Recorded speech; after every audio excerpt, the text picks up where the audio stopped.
அளவில் இன்றைக்கு விடுதலை சிறுத்தைகள் கட்சியின் சார்பில் ஆர்ப்பாட்டம் நடைபெறும் என்று தலைவர் ஒருங்கிணைந்த தூத்துக்குடி மாவட்டத்தின் சார்பில் தூத்துக்குடி மத்திய மாவட்டத்தின் செயலாளர் தலைவர் எழுச்சி தமிழன் அவர்களால் மேலிட பொறுப்பாளராக இந்த ஆர்ப்பாட்டத்தின் கோரிக்கையை விளக்கி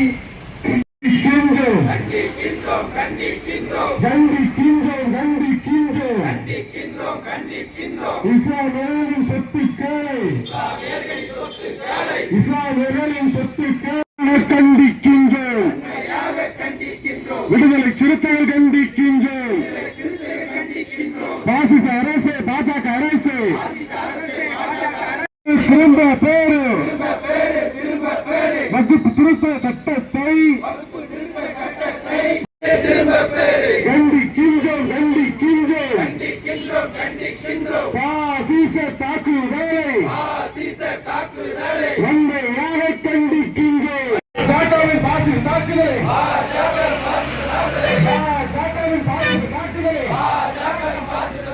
வன்மையாக கண்டிக்கின்றோம்.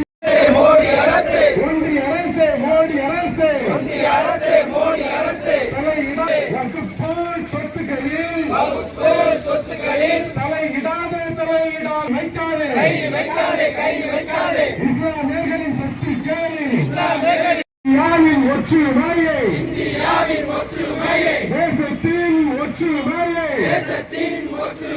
சிதைக்காதே மோடி அரசே சிதைக்காதே வெறுப்பினை விதைக்காதே மோடி அரசே விதைக்காதே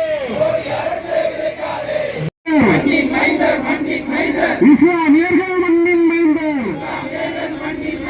இந்தியாவின் மண்ணின் மைந்தர், துன்புறுத்தாதே. இந்தியாவின் ஒன்றிய அரசு அண்மை காலத்தில் இஸ்லாமியர்களுடைய சொத்துக்களை, அந்த வகுப்பு சொத்துக்களை அபகரிப்பதற்காக வகுப்பு திருத்த சட்டத்தை ஒன்றிய அரசு இங்கே மசோதாவை நிறைவேற்றியிருக்கிறது. மேலவையிலும் மக்களவையிலும் கடுமையான எதிர்ப்பையும் மீறி நாடாளுமன்ற உறுப்பினர்கள் பேசிய போது அதையெல்லாம் பொருட்படுத்தாமல் ஒரு சமூகத்துக்குள்ளே இந்துக்கள் அதிலே உறுப்பினராக இருக்க வேண்டும் என்கின்ற அந்த நுழைவை ஏற்படுத்தி இருக்கிறது. இது இந்திய அரசியல் சட்டத்திற்கு புறம்பானது. வேண்டுமென்றே பாசிச வகையிலே பாஜக அரசு, மோடி அரசு இங்கே செயல்படுகின்ற காரணத்தினாலே இதை கண்டித்தும் அந்த சட்டத்தை திரும்பப் பெற வலியுறுத்தியும் தமிழ்நாடு முழுவதும் இன்றைய தினம் ஆர்ப்பாட்டம் விடுதலை சிறுத்தை கட்சியின் சார்பிலே நடைபெற்று கொண்டிருக்கிறது. தலைவர் அவர்கள் அறிவித்திருக்கிறார். அந்த வகையில் தூத்துக்குடி மாவட்டத்தில் என்னை மேலிட பொறுப்பாளராக நியமித்து மாவட்ட செயலாளர்கள் ஆட்டோ கணேசன், முருகன், டிலேட்டா அல்லது பொருளாளர் பாரிவள்ளல் அவருடைய தலைமையிலே இங்கே நடைபெற்று கொண்டிருக்கிறது. இந்த நிகழ்வை அனைவரையும் ஒருங்கிணைக்கின்ற வேலையை மண்டல செயலாளர் முரசு தமிழப்பன் செய்து கொண்டிருக்கிறார்.